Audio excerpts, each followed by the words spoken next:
Good afternoon to a sparklingly sunny Monza in the middle of the Royal Park, the Temple of Speed and the capital of motor racing in Italy, as the drone goes over the forest above the old banking, recently resurfaced to protect the undersides from the ravages of, well, nearly a century of the weather. I'm Graham Goodwin with you for qualifying for the European Le Mans Series. Sitting alongside me, 2016 Lmp2 champion here, 23 degrees in the air, 29 degrees on track, Alex Brundle. Hello Graham, hello everybody. I'm very excited about these three qualifying sessions for our various classes here today, and Monza looking green and pleasant as ever. The old banking bears witness again to a fine weekend of motorsport. And we'll start off with a GTE Qualifying Session 6. GTEs were supposed to begin this 10-minute session, but unfortunately a shunt in the last free practice for the JMW Ferrari has put their participation in some doubt. We'll have to see if they manage to get that car back out again. The team intimated that they may not be able to after the free practice shunt, but all the best hopes for them that they will be out participating in these 10 minutes of qualifying. Well, even should they not be able to get the 66 car out, this is the 83, the Crown Racing car, prepared here by AF Corse. We can see there the three Porsche 911 RSRs, two in the hands of Proton Competition, the third in the hands of EB Motors, the 2017 Michelin Le Mans Cup GT champions, and moving up to the European Le Mans Series and moving across from Lamborghini to one of these brand new, spectacular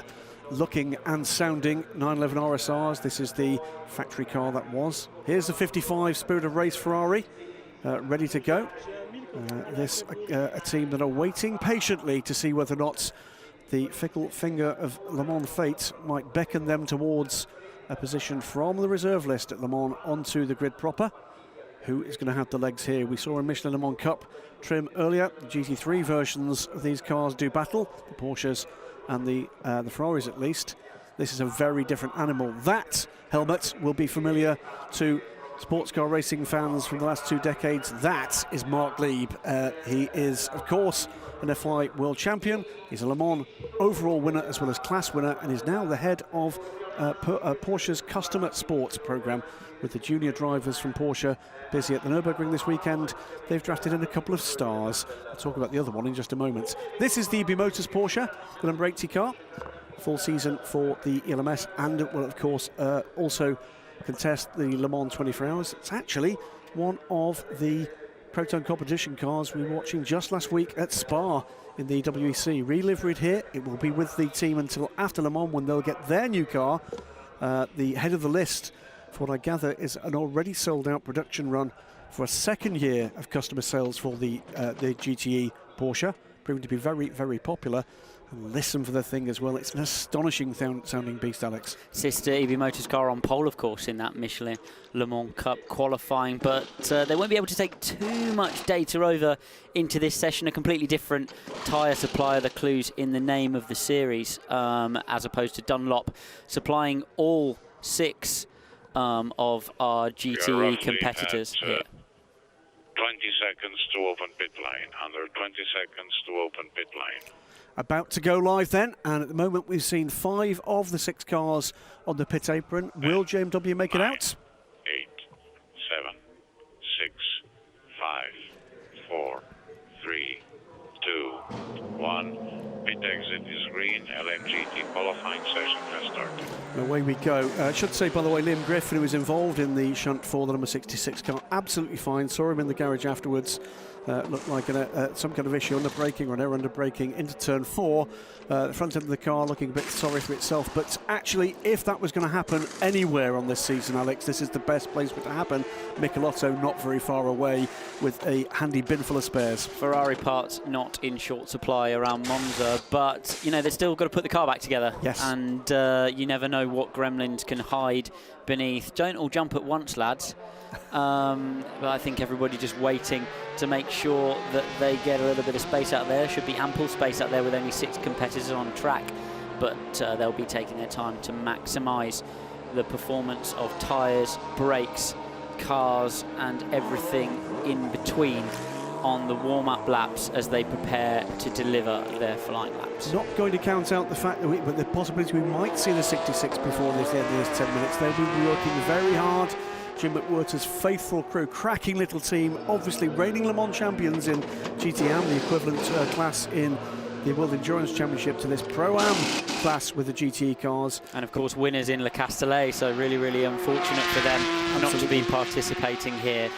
Although starting at the back of the field when you're in an LMGTE car, not the biggest nightmare. If you're in a prototype car, it is a big nightmare, but these guys, you know, there's 6-car field and they're obviously behind all the prototype cars anyway, so if they can get out in the race, they should still have a chance to do something. It's a high-quality half dozen. Again here, and the driver's already out there. We're looking at the number 80 car. That is the B-Motors machine. Riccardo Pera, Italian driver, silver ranked. Out comes the second of the Proton competition cars. The 77 is indeed in the hands of Mark Lieb. The 88, I think that's the car we're looking at here, in the hands of one Gian-Maria Bruni. And yes, Gian-Maria Bruni, yes indeed. Multiple championship winner in both the ELMS and in the F1 World Endurance Championship. Of course now back in his homeland, but very much a Porsche factory driver. And Lieb and Bruni aboard the Proton competition Porsches. That is going to make this one heck of a mountain to climb for anybody else that feels like standing up to them. Amongst those that will, though, are the Chrome Racing crew with Andrea Bertolini, Ferrari factory driver, of course, and the man that I believe has the accolade of driving most different Ferrari Formula One cars of any man alive in his function with the Corsa Cliente operation, shaking down and testing those on behalf of clients. Matt Griffin is out there in the 55 car we saw a little earlier. But meantime, Mark Lieb is already made his way around and will start his first flying lap right now. First meaningful laps then. 80 comes across the line to begin. And it's already down into the Lesmos, having come through the first sector fastest, of course, but we'll see what everybody else can achieve. And we should be able to get a good idea here of what everybody's doing sector by sector, because there's not so many competitors to watch, all of course at a really high level, so every 10th will count. And starting ahead does matter in a 4-hour race. You just get the rub of the green. You don't have to make those passes, and every pass you have to make will cost you time and meters on track. Down then underneath the bridge on the way down to the Parabolica. See how the second sector has worked out for Pera. It's an interesting comparison, isn't it? This is new name to the European Le Mans Series, and it was a very interesting opening race of the season, which ended in absolutely dramatic fashion on the final lap. Matteo Caroli, one of the guys at the Nürburgring this weekend, taking on Miguel Molina. The car crosses the line for the first time we've seen a flying lap for the session. 1:47.967 for Pera. Not bad at all. Not bad at all. That, by the way, breaks the qualifying mark that was set last year for pole. That went to, who was that last year? Of course, it was Matt Griffin. Let's see if Matt Griffin can actually beat his time from last year. So 1:47.967, a good time to start with. Matt Griffin will be amongst the next gaggle across the line with Mark Lieb and Andrea Bertolini. Gian-Maria Bruni, though, at the moment, fastest of all in Sector 1, just a few thousandths back from Pera. No sign, meanwhile, of the number 66 car. 83 in the hands of Bertolini, sweeps through the Parabolica, lovely line on the way out, using all the road, cuts straight to the inside for the shortest distance to the line, and will go second behind the Ebi Motors at number 80. So nice lap, but still 2/10 off. Purple final sector. Thought it looked sweet through the apex of Parabolica. And it got something to do in the middle sector, just missing 2/10 from the leading Porsche. Pointed out, by the way, by the championship press officer Jeff Carter, 3 FI world champions in this lineup in GT alone, with Bertolini from the GT1 days, of course, aboard Maseratis, which he did a lot of his early racing. Mark Lieb and Jimmy Bruni. Jimmy Bruni, as I say that name, goes to the top. 2/10 clear of Pera. Pera going quicker still, though, this time around. I think we'll claim that back if he can hold this lap together in the final sector. So Bruni from Pera, from Bertolini, from Matt Griffin and Mark Lieb. They are the 5 cars on track. Yeah, from what we saw earlier on, the first sector is absolutely, you know, really even amongst the competitors, but that's that middle sector where the Porsche just seems to have the advantage over the Ferrari as it chatters its way down into the first corner. Nice over the curves, watching the 55 Ferrari now out of the Ascari chicane, and he is on a potentially pole-sitting lap. Matt Griffin in the spirit of race. Quickest in the first sector for Bertolini, quickest in the second sector is Matt Griffin, quickest in the third sector that time around with Perra, and he takes the number 80 EB Motors car for the moment at least to provisional pole position. There are just 3.5 minutes remaining. Here comes Matt Griffin. Can he grab it for Ferrari? It'll be a very popular move if he does. He just falls slightly short, under a tenth of a second back, 0.071. Matt through in a 1:47.574 to Perez 1:47.503, and that's been the theme all afternoon, hasn't it? Really close calls in qualifying in every class we've seen. Bertolini completes his lap. He stays in 4th position. Top 4 though, Alex, separated by the 0.4 of a second. Yeah, and it looks like in traditional Monza style, the tyre is staying with them, so these guys can keep on delivering laps. Pera now looks to improve again through the first and the second sector, 1 and a bit tenths up on his previous best. Tracy Crone watches on intently. This is a great display from Pera. Remember the quality of the guys that are behind him at the moment, timing and scoring. Matt Griffin. Looking at how long has Matt been an AF course from a Ferrari driver. Gianmaria Bruni has won title after title for the prancing horse. Andrea Bertolini, another long-standing Ferrari factory and Maserati factory driver. Then Mark Lieb, one of their world champions. And that is a further improvement from Perra, but very marginal improvements, 0.081, just a couple of thousandths quicker this time around. Griffin is trying to respond, but a little way off in the middle sector for the Ferrari. We should say that unfortunately the JMW Ferrari reference earlier has not managed this at this point to get out. Too late it's, yeah, it's just too late to set a lap. So they will start from the back of the field. The man who is lapping though, and lapping very quickly, is Gianmaria Bruni through the first sector, fastest of all, and let's see what he can do in the middle as Bertolini comes round to complete this lap in the Krone. Looks like it might be, no, it's not going to be an improvement, I don't think. Bruni is your man for the front. This will be the start of the final flying lap for anybody crossing the line now. Mark Lieb improves his time, stays 5th, 7/10 back from Ricardo Pera at the moment. What can Bruni do? He doesn't improve his best middle sector, but it's still pretty quick. I think he's in the hunt here for this. It is Porsche, Ferrari, Porsche, Ferrari, Porsche, Ferrari, the order at the moment. Needs to squeeze a tenth out of the Parabolica. There's not much racetrack in terms of corners to actually take that advantage back. Let's see if he can do it as he comes through the final sector. Lieb quick as well this time through sector 1, just a couple of thousandths off his teammates in Porsche. Bruni goes second. It's 18 thousandths of a second. The top 3 now separated by 81 thousandths of a second. Yeah, I think I just felt the wind change slightly actually as he came out of the Parabolica. Unlucky there. Wow.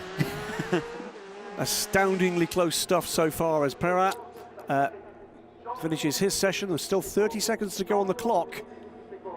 Won't be enough time for Mark Lieb to find space for another lap, and I think he's had a relatively poor middle sector. I don't think he's going to improve. Decent first sector for Matt Griffin. Very, very good first sector for Gianmaria Bruni, and this could be enough. So Gianmaria Bruni, so long Ferrari's flag carrier. Now, still have to look twice every time I see him in the white overalls of Porsche. We follow the 88. Picks up the apex nicely of Lmp2 and then wide out over the curb. He's got to make sure you don't exceed the track limits, and then it feels like an age down to the Ascari chicane. Underneath the bridge, it's bumpy in the braking zone. You can never quite brake as late as you think. Porsche jostles around over the left-hand curb, manages it through the right-hand apex. 2/10 up in the first sector, 2/10 down in the second sector. This is going to be mighty tight. It's a gain. As Alex said a little earlier, he's going to be looking for whatever thousandths he can squeeze out in the final turn of the lap. Coming down now. Nice and aggressive through the apex, late turn in. It's all about the throttle pick up. Uses every inch of the road and runs it wide, and now he'll drive directly to the line for the shortest distance. Is he going to make the top spot? No! It's 18 thousandths of a second, but it is an all Porsche front row. Porsche take the second pole position of the day in a GT class after claiming with EB Motors. In fact, it's EB Motors take both pole positions. Yeah. What a day for the little team that could. 2 different manufacturers of tyre, 2 different drivers, 2 different sessions. Wow. And P1 in both, and not by much either. No, 18 thousandths of a second for the top 2 cars in the session. A further, what is that, 60 thousandths before we get to the first of the Ferraris. That's Matt Griffin, head of Andrea Bertolini, with Mark Lieb 7/10 back. JMW there in the midst of repairs for their car. They've got overnight to achieve that, and I'm sure they will. As I was coming back to the commentary booth, noticed a very large delivery of parts to the front end. Jim McWhirter there, just under the rear wing of the car with his faithful crew. Excellent stuff from EB Motors. Raymond Arak, with the silver hair, just standing behind Ricardo Pera. What, well, that could be a breakthrough performance, couldn't it? Absolutely. Porsche's taking all 3 sectors in best and the top 2 positions. Matt Griffin ran them close, though. Indeed, he did. And we've got a very competitive race, as ever, on our hands in GTE. Young Brazilian then, silver driver, let's not forget, and edging out a very high-quality opposition. EB Motors 147.493, ahead of the Proton Competition 88 car of Gianmaria Bruni. Spirit of Race, the 55 car third, less than a 10th back with Matt Griffin. Then Andrea Bertolini. Mark Lieb rounds out the 5 cars we saw this afternoon. We will doubtless see the 66 car tomorrow after the incident earlier. Well, let's go down to see what's happening with the EB Motors pole sitters. Charlie George is in pit lane now with Ricardo Pera. Well, Ricardo, congratulations. A fantastic pole position for you in the second pole of the weekend for EB Motors. Yeah, it's fantastic. The car was good. The mechanics did a really good job, so I enjoyed the qualifying. I did my laps, and yeah, I'm really happy. And how special is it to get that pole here at Monza? Yeah, it's my home race, so I did my best. So yeah, tomorrow we start to the first position. Yeah, it's really nice. Congratulations. It always amazes me, the tiny margins, but when you have grip and balance, the difference is always there. It's the teeny weeny stuff that makes a difference, and great to see another breakthrough performance by a young driver. We've seen it in seasons past with the likes of Matteo Caroli, and catching the eye of the Porsche factory as a result of that. And could that kind of career jump be in the future for Ricardo Pera, talented Italian driver? Super flat through there. Dancing the 80 through the right-hander of the Ascara chicane.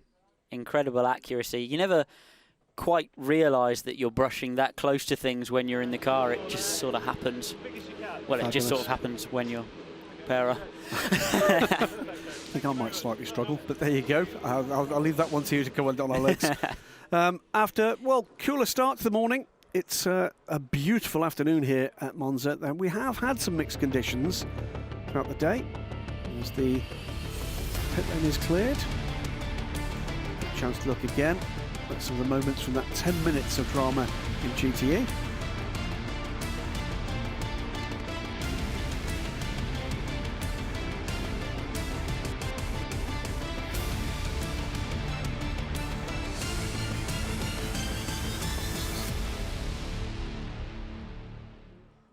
Have to say, I think the current breed of GTE cars just look absolutely stunning. They look fantastic. They really do. It's going to be the LMP3s next. We've already seen 21 of these cars out there for the Michelin Le Mans Cup. It will be a further 19 LMP3 cars for the European Le Mans Series. And if you think that was close, good watch grief. this.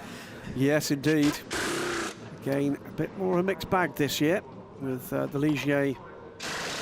Still the numerically dominant car, but increasingly being pressured, and very much so here, by the Normas. Yeah, they looked like there was equivalence of pace. If you talk to a Ligier team, they'll tell you that it's difficult in a straight line. From what I've seen through the free practice sessions, it looks to be 4 or 5 kilometers an hour on a slimmed down aerodynamically Norma in term to the good on a low downforce Ligier. But clicks don't, kilometers per hour don't make lap speed. Sometimes grip makes lap speed. So it does seem that those teams running the Ligiers have managed to snatch a little bit of an advantage back setup-wise through the middle sector. This is going to be really, really interesting. We've seen Normas take every single free practice session in terms of fastest lap and also qualifying pole in Michelin Le Mans Cup. So let's see what happens in this 10-minute session. It's going to be busy out there. It is. It's an increasingly impressive grid in the European Le Mans Series, not just in numbers but in depth. And I can see you just on the edge of your seat here. This is a moment you'll remember well, of course, Alex. Absolutely, and the reason I'm on the edge of my seat, Graham, is because I'm looking at the screen very intently, because there are a lot of different options. There are not many things you can actually change, relatively spec. Rear deck gurney, rear wing, dive planes on the front of the various cars. But actually getting the right combination of those can give you a real aerodynamic advantage, along with the thing which you don't see, which is ride height and rake of the cars. So you can come in and tell your engineer till you're blue in the face that blah blah has his deck gurney off and has his rear wing set to whatever, 453. But if the rake and the ride height of the car is different to yours, everything works together to fly the car through the air and deliver an aerodynamic effect. We're 2 minutes away from the green flag for the 10 minutes of LMP3 qualifying. The dulcet tones of Eduardo Freitas will be with you in, I'm sure, about 90 seconds time. But looking forward to this one. This is where we're seeing so many of the guys that will form part of the LMP2 grids moving forward, whether or not they be the young professionals or the gentleman drivers that are so important to this sport.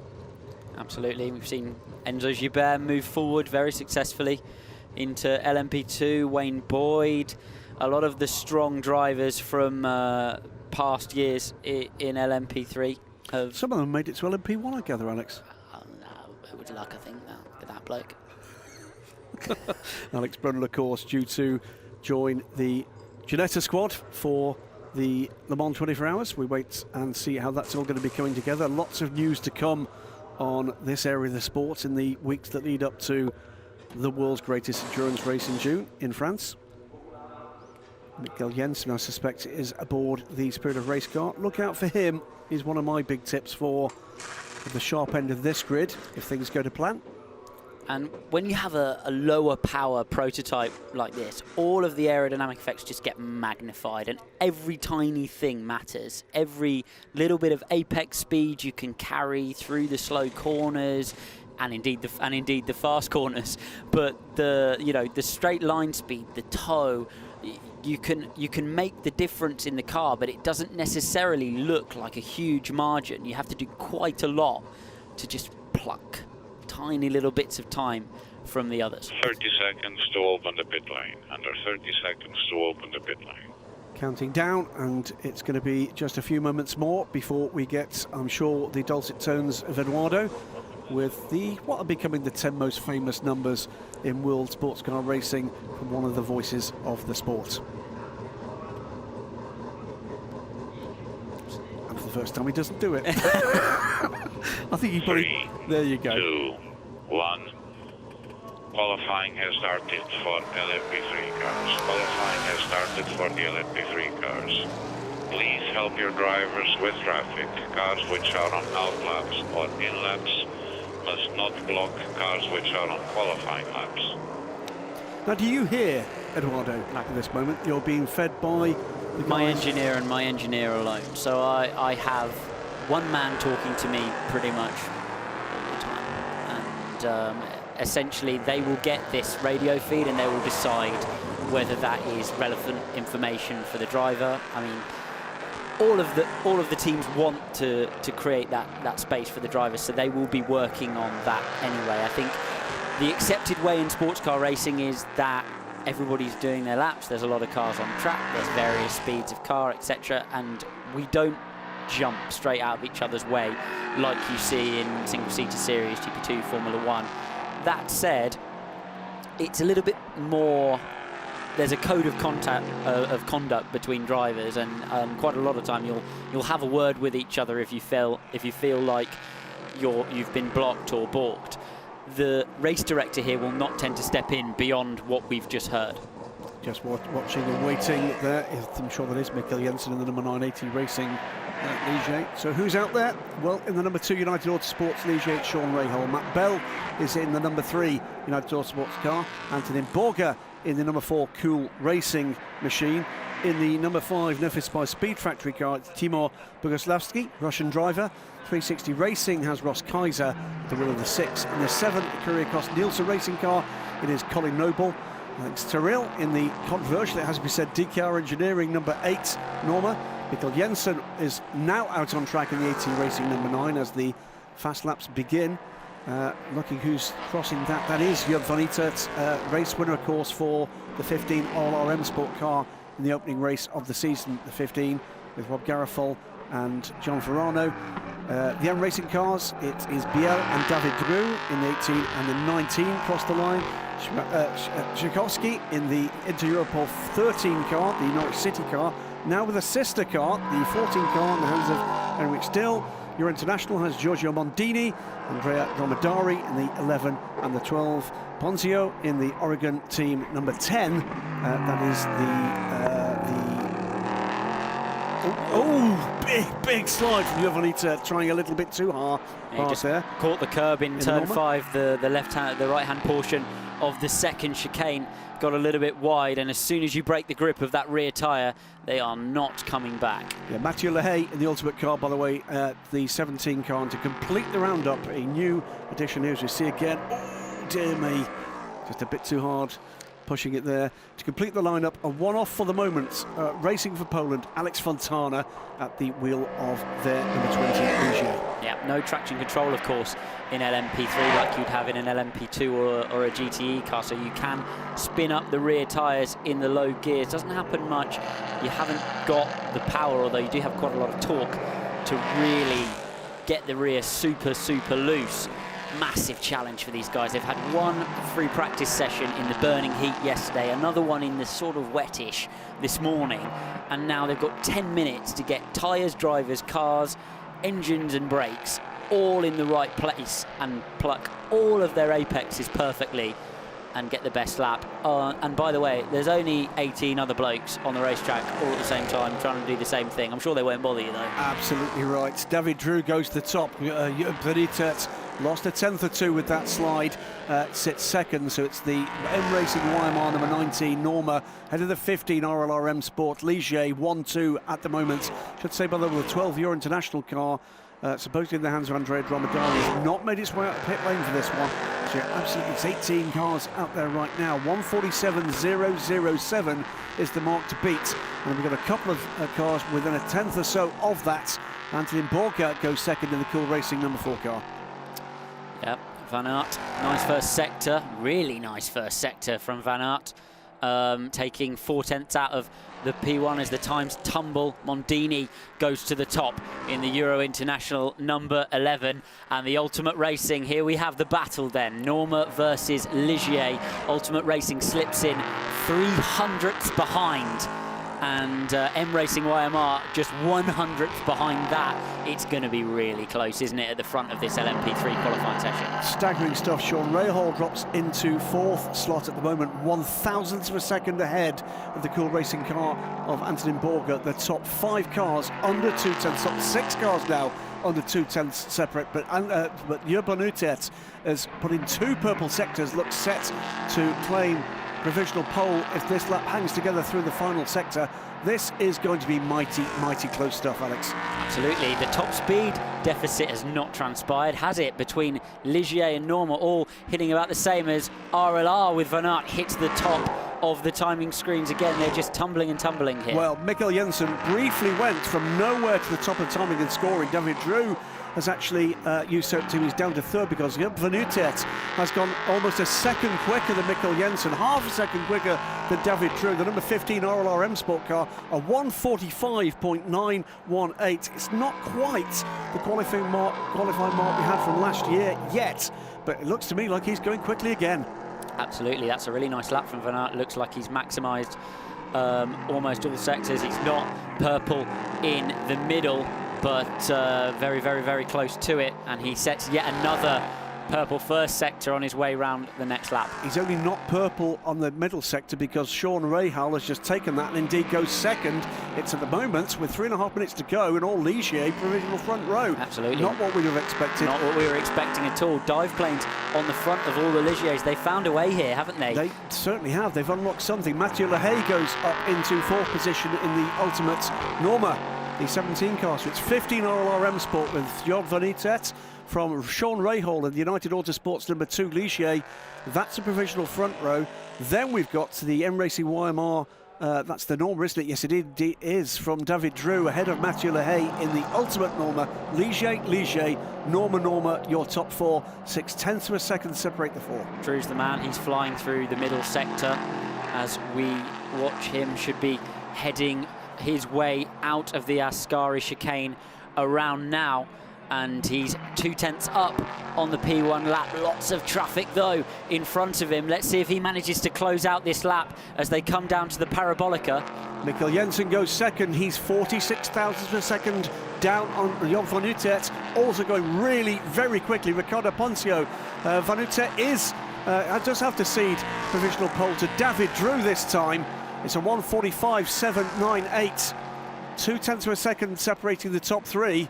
Looking for that time from Ponzio in the Oregon team car, currently 11th quickest, but going very fast on this lap. 2 minutes to go.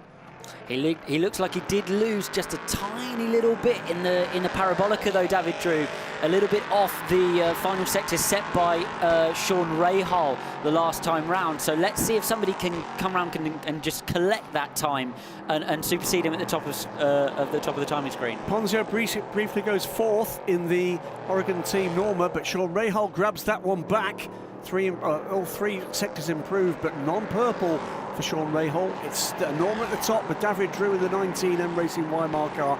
Then a trio of Ligiers, Van Utertz in the RLR car, Mikkel Jensen in the AT Racing car. He is going mighty quick though in the second sector.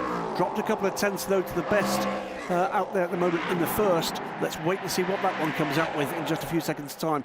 Dromedary still not out in the 12 Euro International. Looks like they won't play any part in this session. Lap 4 for car 4 deleted for track limits at turn 7. That's not going to be a car that's going to be featuring just racing yet of at the top. Yeah, Borger was up there at the opening punches of this session. We're down almost into the final 60 seconds.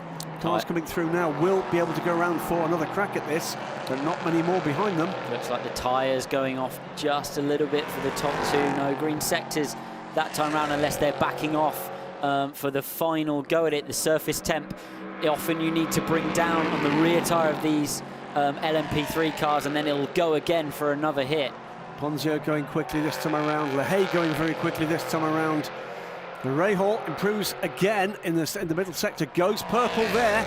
It's less than 0.2 of a second. Here comes Ponzio in the Oregon team. What can he do? He goes second. It's a Norma 1-2 at the moment with 25 seconds left to go on the clock. Sean Rahal's the man. He'll steal it back for Ligier. We need to watch him as he comes through. We see him on screen coming through the final sector now. Let's see what he can do as he crosses the line. He goes to pole. He goes to pole for United Autosports. It's a 1:45.677. 0.1 of a second clear of David Drew as the clock runs down. Now, checkered flag is out. Mathieu Lehay goes second for ultimate, 55 thousandths of a second. And he's not seen the checkered flag. He has another crack at this one. It is getting closer and closer. Rahal, Lehay, Drew, Ponzio, Van Utertz, Mikkel Jensen, Giorgio Mondini and Timo Boguslavski, who is the first man to see the checkered flag. They're your top 8, separated by half a second. So all of the leading cars have not yet seen the checkered flag. Rahal, Lahey, Drew, Ponzio, Van Aert, Jensen, Mondini, none of them have passed the checkered flag. So we will see another lap from all of them. Rahal does not go faster in Sector 1, but Lahey critically does by just purple. over a tenth. Goes purple. It is an edge. Jensen goes to the top from absolutely nowhere. AT Racing sees the checkered flag, a 1:45.615, 62 thousandths of a second clear of Sean Rahal. But what can Mathieu Lahey do? It's David Drew goes to the top, a 1:45.610, 5 thousandths of a second clear. Improved in no sector apart from the final one. Must have got traffic on his previous effort. Mathieu Lahey, we have to wait patiently for him to come through the second sector, and purple over 2 tenths up on P1 is Mathieu Lahey. Looking very good indeed for it. Van Aert completes his run and will go no further up the order than 5th. We watch him come down to the ever-critical Parabolica. This is the big moment for Matt Lahey. And the United car, the number 2 car, pulls right out the way. Sean Rahal lets him go. Very sporting indeed of a man that's still to profit from any misfortune on this lap from Lahey. But Lahey will cross the line. Will he go to the top? He does! He does! It's a 1:45.386, and it's 2 tenths up on David Drew, who stays that 5 thousandth second clear of Mikkel Jensen. And after all that, it's a Norma front row. Ultimate and M Racing Weimar, that I think is the first pole position for Ultimate in Lmp2 competition. Excellent progress from them. A very late change for them from their Ligier to the Norma chassis within just a few days at the start of the season. So Mathieu Lahey brings it home with a 1:45.386. That is over 2 seconds quicker than the pole position set last year. Fantastic qualifying session. Wow, that's quite incredible. Cool conditions, but that was a really neat and tidy lap, wasn't it? Shout out to Sean Rahal for heads up driving down to the Parabolica as he boxed, so that he didn't block that lap from Matt Lahey. Yeah. He wouldn't have known, of course, that Matt Lahey was on the pole lap, but even still, he could have denied us the opportunity to see that lap. Excellent sporting stuff. Wonderful, wonderful stuff. Second consecutive pole for a Norma M30. So Ultimate from M Racing Weimar, that will be your front row in LMP3 for tomorrow's 4-hour contest. AT Racing, Mikkel Jensen just seemed to be able to pull those lap times out of seemingly nowhere. Mikkel Jensen late to the session, of course. United Autosports with Sean Rahal always in the hunt as well. Those top 4, by the way, separated by less than 3 tenths of a second. Here we are then. Ultimate Racing. 45.3 topped free practice earlier on the weekend, looked really sharp. Matt Lahey looked confident, didn't he, when we saw him on the pit walk earlier this weekend. Wasn't giving too much away, but he looked like a man who was happy with his race car. And quite right too, by the look of things. The gaps up and down this order are very tight indeed, not just for the overall positions, but in the middle order as well, where we've got teams and drivers working hard to unlock the code of LMP3 racing. And we do see this, Alex, don't we, where when the teams and the drivers get more and more experience of what you can do with those tweaks, just how you can do that. Well, it's when Matt said, straight line speed is okay, and I looked down, he had all the dive planes on the car, and the rear wing looked like a barn door. I thought, okay, yeah, he's going to be all right then, isn't he? But I think it's fair to say, closer between the two dominant chassis than we probably thought in that session. Absolutely. Well, it's always going to be close in LMP3, but in the end, the Norma did have the edge. Like I said, sometimes big differences make small margins in low-powered cars. There is a difference, but will that difference last race long? We'll have to see. Well, let's wait and see how that one pans out. Here is Matt Lahey en route to a pole position that has clearly delighted the Ultimate team. Good-looking car, the Norma, and in that livery, it really pings in the sunshine of the day. The DKR car is put away for the remainder of the day. Back into action, of course, tomorrow for the 4 hours here at Monza. Could have a bit of a sting in the tail, the race tomorrow, with thunderstorms predicted around 3 p.m, about an hour before the end of the race. Absolutely. And luckily, they've all had ample chance to test in the rain around Monza. So indeed. Or not. Yeah, very difficult place in the rain, Monza, actually. Big braking zones, ever tricky. So was that the pinnacle of what we're going to see this afternoon? No, we've got another 10 minutes of qualifying, and this time it's the big boys. It is the LMP2 cars. Another fantastic field of Gibson-engined Ligiers, Oreca, as you can see here with the 26G drive car, and Dalaras. Before that, though, after a fantastic pole-setting time, we've got Charlie George down now in the Monza pit lane. She has Mathieu Lehay with her. Let's hear what he's got to say about that performance. Well, Mathieu, congratulations. You left that to the last minute, but I bet you and the team are very happy with that pole position. Yeah, it's well paid. You know, we had a mechanical problem on Paul Ricard, and it was a shame because we were quick and we started at the second place of the race. Now the pole position is the car was just perfect. I just had to improve lap after lap to find all the capacity of the car. And in the last lap, it was just a perfect lap, so I'm very happy. So you guys going all out for the win here at Monza? Yeah, for sure. We are ready for that. We have to win some points for the championship now. We got 0 points, and we aim to win the championship, so we have to work a lot for that. Well done. Thank you. Great stuff. It's a team that's been with this championship for a couple of years now. Firm favourites in terms of the way they present that car, and ever more so with the way that car is performing as well.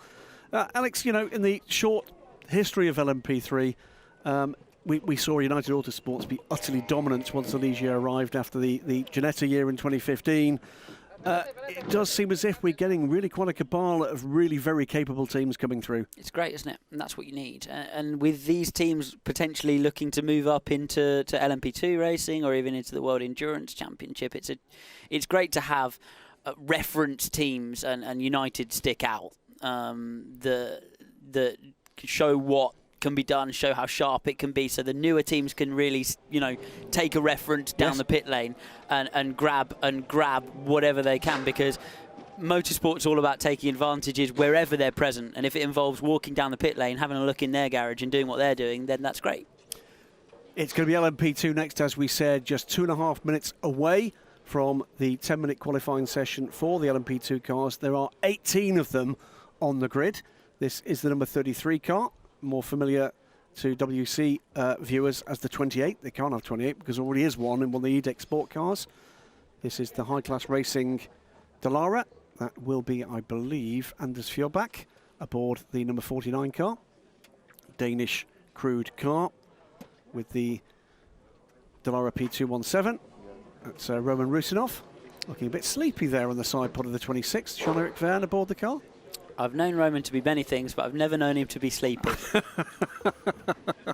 A fair point, well made. I'm sure he won't mind me saying, as a man who's driven for him at some length, but he will be absolutely engaged in this qualifying session, as he is in all facets of his race team, from putting the stickers on to driving the car. Broke his own LMP2 race winning record in the WEC last year. Now 17 LMP2 race wins in WEC competition. Most of his racing this year will be in the LMS, although I gather they're looking to add further races in WEC as well to that programme. Jean-Eric Verne aboard the car, I'm pretty certain, for qualifying. He was a goodly part of what was making that car go quickly. A minute from the start of the qualifying session, as we had a quick look there at the AVF by Adrian Vallas Dallara.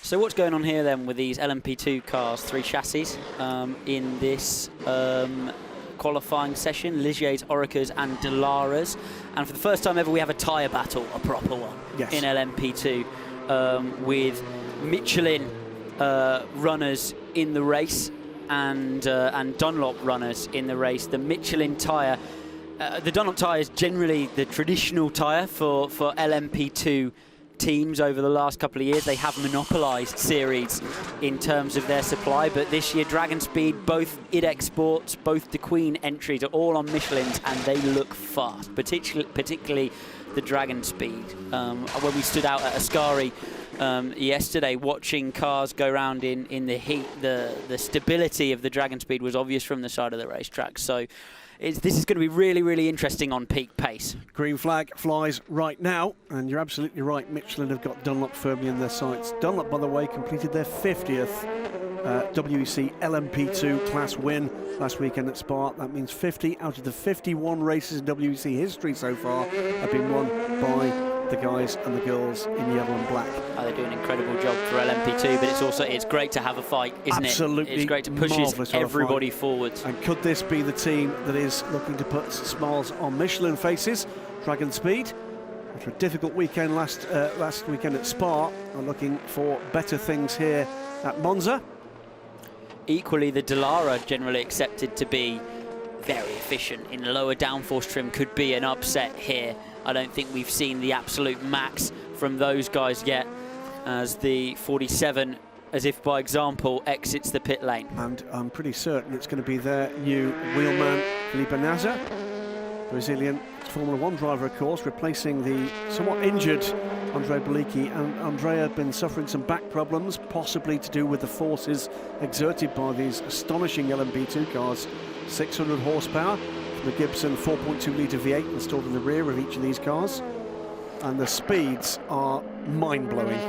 3.5 sets of tyres available, starting from now. So every single tyre you see, you will see again in the race. Just remember that when they're smoking down into the first braking zone, into the first chicane. Now we're talking about the strengthening depth here, Alex, and looking down at these 18 cars as they complete their establishing lap. Let's just go through some of the names in the frames. United Autosports number 22 car, Felipe Albuquerque, previously of course an Audi factory driver. Ben Hanley will be out in the Dragon Speed car. Will Stevens, ex-Formula 1 star, in the Panis Bartas car, another car on Michelin's. Olivier Pla, winner for Ford factory GTE team for the first time last weekend. Oh, that was a bit tight. 28 Idek being absolutely balked. Memo Rojas, you've really got to keep your heads up, guys, when you're coming out of the pit.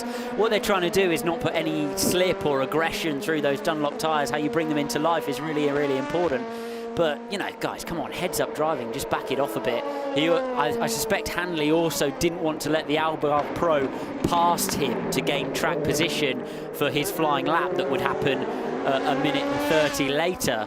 But, yeah, there's no excuse, really, to be in the way of someone on a fast lap when you're just trundling out of the pit lane. Quite right, too. It is Jean-Eric Verne, another Formula 1 man of old in the G-Drive car 26. We saw him a little earlier.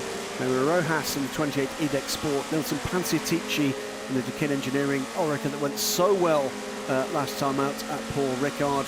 Gustavo Menezes, the APR Rebellion Racing number 31. Wayne Boyd in the second of the United Autosports car, the 32 Ligier. Mathieu Vazevier, trusted with qualifying, as you told me you thought he might be in the TDS 33 car. Matevos Isakian, a man with a dramatic Spa 6 hours behind him, airborne in the P1 car last weekend, the 35 S&P Racing car. Jonathan Hershey for Graf Racing's 39. Enzo Gilbert, we mentioned earlier in the broadcast, in the second G-Drive every car, this time operated by Graf.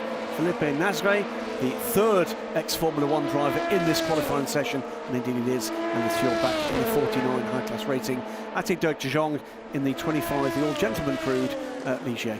To United's line astern, they run their programs like that. There's one racer on a race car, and we run them like this, and this is the best way. And I like the way they roll with that. It's pretty cool. Pole position last year, by the way, was set by Enzo Gilbert in the Graf car with a 1:36.526.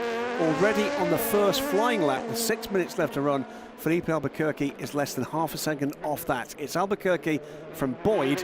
It is a United 1-2 in the opening battles from Azakian, Nasr, Rojas, Fjordbach, Pla and de Jong. This is how much you have to get your act together. Oh, and the 24 is off. That's Pla.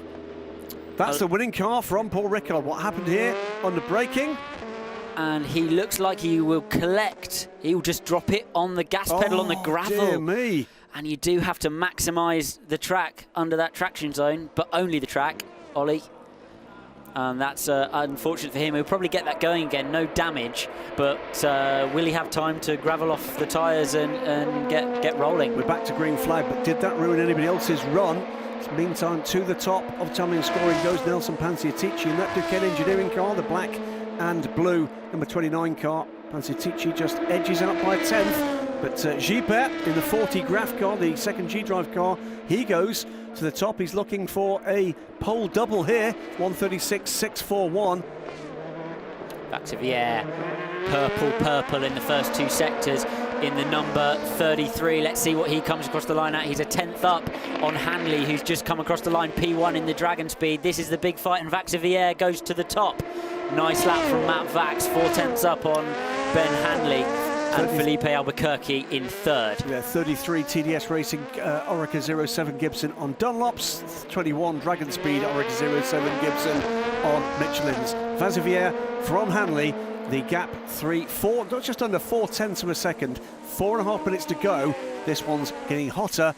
Ben Hanley goes through the first sector with a purple time, as does Gustavo Menezes, matched to the 1,000th by the APR Rebellion man in the 31 car, currently only 12 fastest. Very quiet at the moment. Jean-Eric Verne in the number 26, topped free practice 2. He is green, but not purple in any of the sectors. Looks like he's dropped a tiny little bit in the first sector, a tiny little bit more in the second sector, about half second off the pace right now in that number 26 G drive, lap 40.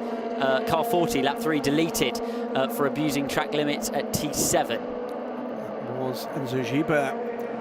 1:35.456 is the mark. And he's dropped out of the hunt on that basis. He's lost that critical lap. Gustavo Menezes, fastest in the first sector, but not able to do anything in the second. The second sector, though, on his failed lap previously was a quick one, so even though he didn't improve, he's quicker than many of the cars ahead of him. This is a very good lap from Gustavo Menezes. We've got a yellow flag at turn 2 at the moment. Menezes will not be bothered by that. He goes third. Yep, third in that Algarve Pro Rebellion Racing entry. Had troubles with blistered tyres earlier on the weekend, but it looks to be delivering on the 1 lap pace. Jean-Eric Verne, in the meantime, has popped up to 4th. We've still got wave yellows, by the way, at turn 2. Someone is out there and in a bit of trouble. Red flag. We've gone red. We've gone red. Now that, are we going to see this come out for one final go at this, or is this... We'll wait and see what the race director tells us here. But that's bad news for the likes of Panciatici, who was on a quick lap. Bad news for Tereshenko in the AVF car. He was on a very quick lap. Bad news for Jev as well. Indeed. In the 4th place, 26. And what we've not seen is which car was affected there. No, it's unclear. It's the 29, I think. We can see red flags. We can see red flags waving, but it's unclear who has actually. Timing screen's not offering us anybody who's obviously stopped either. No, it's not 29. Sorry, that was a timing glitch I was looking at there. Unless it's debris or something on circuit. No cars on timing the scoring shown as being stationary. Just looking to see if we've got anything. You might get another lap in, but it's really, really hard once the tyre's done a full heat cycle to get the performance. They tend to not give you it on the second go, especially if you've been up to full working temperature. That said, you know, if anybody's been balked on their previous effort, they can obviously improve. Full course yellow limiters all the way back to the pits, so everything has a bit of a chance to cool down. And we're still not sure. I'm not sure at all what's happened there. I mean, I can only guess. You're correct that it is in some way debris, and well, could that have been Olivier Pla? Gravel on the exit of Maybe, T2. but that would be an unusual thing to call the red flag for. Well, in a qualifying session like this, yes. There's no sign on any of the monitors that I've got access to of the car. Unless there's something like someone standing in the wrong place or similar. Well, it's not been the first time that's happened. I'm just keeping an eye. We do get the odd timing glitch here at the moment. Looking whether or not who hasn't made it back to the pits. We'll wait to see whether or not we get any information from race control. 49 is that's moving on the tracker now. Shows stationary for a little while. 30. That will move. Made the box. No, there are. You can see on all cameras there are actually no cars stopped on track. So the red flag is for something else. We'll let you know as soon as we know, but at the moment it is 2 minutes and 47 seconds. There is at the moment no sign that this is going to be called. This could get pretty frantic. Alex, for the last couple of minutes here. Absolutely. Order at the moment. Vaxiviere, Hanley, Menezes, Verne, Panciatici. Menezes is in a nice position because their garage is right down near the pit exit. So he will be pointed at an angle, ready to exit the pits and make sure he gets out first. One of the G drives is that end as well, but it's not Menezes, it's not Verne, sorry, it's the other one. So also Matt Vax in the TDS is up that end of the pit lane as well. Dragon Speed, however, are not. Well, let's just go down the order as we have it at the moment, with under 3 minutes of running to go. If and when this goes back to green, it is TDS Racing, Mathieu Vaxiviere, the number 33 car, on provisional pole, alongside the Dragon Speed car, the 21 car, Ben Hanley in the Michelin Shod car. So it's a Dunlop car versus a Michelin car, the top 2 positions so far. Gustavo Menezes, a fine performance so far in the 31 APR Rebellion Racing Orica. Top 5 Oricas, by the way. Jean-Eric Verne in the G-Drive 26 car. That is in 4th position on the grid. Nelson Panciatici in the Duquesne Engineering Orica, the 29 car, 5th. Then the first of the non-Oricas is Felipe Albuquerque, as we go back to green, by the way, is in 6th position. Then the first of Dolaris, Tereshchenko in the AVF car. So the Dragon Speed was first out of the box. I think that might have been not the Dragon Speed. That looked to me like a Delara. And Matt Vax has called enough. He is out of the car. Well, he has almost 4/10 of a second there. Every heat cycle, again, I stress, because it'll turn into a big deal in over the race performance. Every heat cycle you put through these tyres, you will know about. So anybody who tries to improve again now will take that life out of the tyre. But he's done a lap he's happy with, obviously, and he's laid it down in front of everybody. Beat that on one-run-old tyres, guys. This is the 25 car. This is the Algar Pro Racing Gentleman Crew car. It's De Jong. He's done a lot of his racing thus far in the Asia Le Mans series. A variety of machinery, LMP3 and LMP2 of the older school, which still remains in Asia for another further season. United cars look also to be parked as well. Felipe Albuquerque jumps out of the 22. 29 is under investigation for violation of yellow flag procedure. And that car at the moment sits 5th in the hands of Nelson Panciatici. Yellow flag procedure. I'm not quite sure what. Maybe either he didn't slow down or he overtook somebody. Quite possibly one or either or both. Olivier Prat is up there and looking set to go again, as he will have to do. At the moment sits just 17th after that whoopsie through the first chicane. Download there from Felipe Albuquerque. Can anybody get close to Matt Vaxiviere's? There are 53 seconds on the clock. This is it then, final flying lap. A one-lap deal is the Duquesne Engineering car that is first through. This is the car that is under investigation for potential yellow flag infringement. Nelson Panciatici gets this one lap, potentially make amends. Cruising on through the Curva Grande. Too much time to think about the braking zone for turn 3 and 4, which is very, very bumpy indeed over the inside curb. Not too much of that one, and then bounces over the outside curb. Careful of the drivetrain on the exit curve on the way in to Lesmo 1. You're a little bit unsighted, can't quite see the apex, dancing it over the outside curve. Brake just earlier than you think and collect the apex for Lesmo 2. Checkered flag is out now. Meantime, 33 didn't go back out. Provisional pole position set to neither did the 31 APR Rebellion car. Gustavo Menezes, Felipe Albuquerque we've already seen in the pits, as we have Wayne Boyd. Jonathan Hershey did not take the 39 car, the Graf car, back out, currently 11th position. High classes, Delara the 49 car, and there's Philback or Eric Maris in the 27 EDEX Sport car. They all did not go out for this last gasp, crack and improvement, or indeed pole position. Here comes Panciatici though. Tidy lap from Panciatici, but you can see the front sliding a little bit. He's lost just that last bite of grip. No improvement so far. He's about 4/10 down on his previous, although he does improve in the final sector. 4th on the grid No better. Jumps a spot. Here comes Olivier Pla. He surely will come up. He does, but not. Oh, the someone's off. That's a big one. That's Ate de Jong in the 25 Ligier. The session is now over. Yellow flags at turn 11. The remaining cars will not be permitted to improve on this lap. And that looks like it's the exit of Parabolica to me. Yes, absolutely. So potentially had a this way, that way moment on an overcorrection on gas. And that's possibly cost dearly Jean-Eric Verne, who was behind him on track and will therefore not be able to complete that lap. Congrats to Matt Vaxivière, who ends the session on pole and didn't go out again for the final effort, but and he's out of the car. Excellent, that's good to see. Ate de Jong climbs out of the Ligier.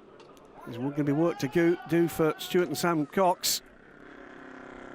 But delights down at TDS.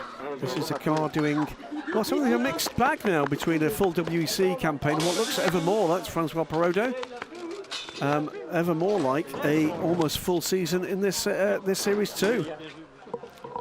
Absolutely. I don't know if we'll get to see a replay of the incident which stopped the session, but Mathieu Vaxivière, by the way, first pole position in the LMS, third pole for TDS.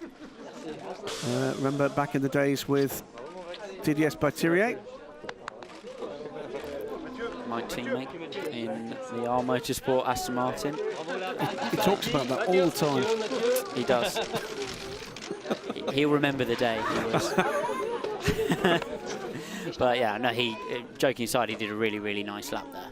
A very and talented got it done boy. on the peak of the tyre, early doors. Parked it when he needed to. So happily, Ate de Jong managing to walk to the Jaguar medical car. He'll go for a quick checkup. Loic Duval there, ready to greet Matt at the rear of the garage.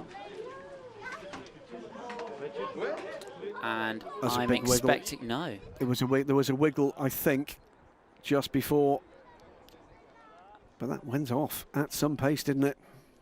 It's strange because the braking and entry phase has happened. He was a little bit wide early in the corner, and I wonder if he just got it out on the dirty stuff, and then it wouldn't turn through the mid corner. So, end of a third 10-minute qualifying session.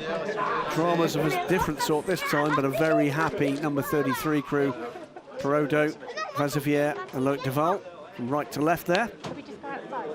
And as you can hear, as Charlie George is attempting to get Matt somewhere where we can hear from him and from her.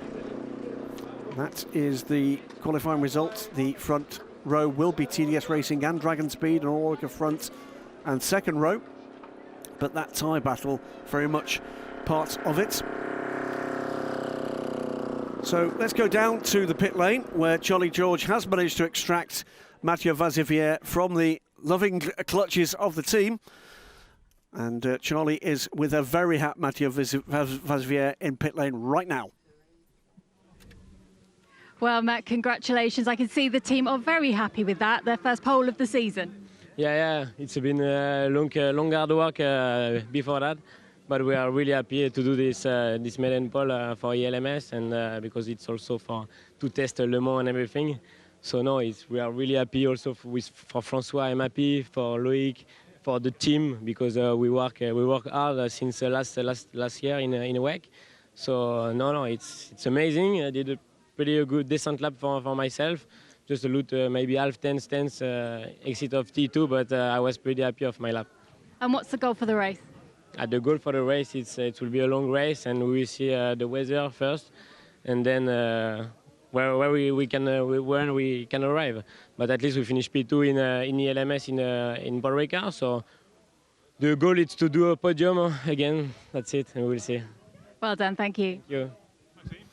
A very, very happy Mathieu Vaxivière. Now, as a mark of just how close that was, Alex, we've got the sector times just popped up on the screen at the end of the session. We have two identical fastest first sectors between the second and first place cars. The same for the second sector, but between the top two cars. That was remarkably close. Absolutely, and Matt's delta's pretty good on his steering wheel, because I can see that half second he lost in T2 on the timing screen. So you can see absolutely that any one of those three cars could have put the lap together there. Well, that's it for this afternoon. Join us tomorrow for the full 4 hours here at Monza. It's going to be a cracking round 2 of the 2018 European Le Mans Series with me, Graham Goodwin, with Alex Brundle. Join us then, where the weather might just have something to say about proceedings. Good afternoon for now.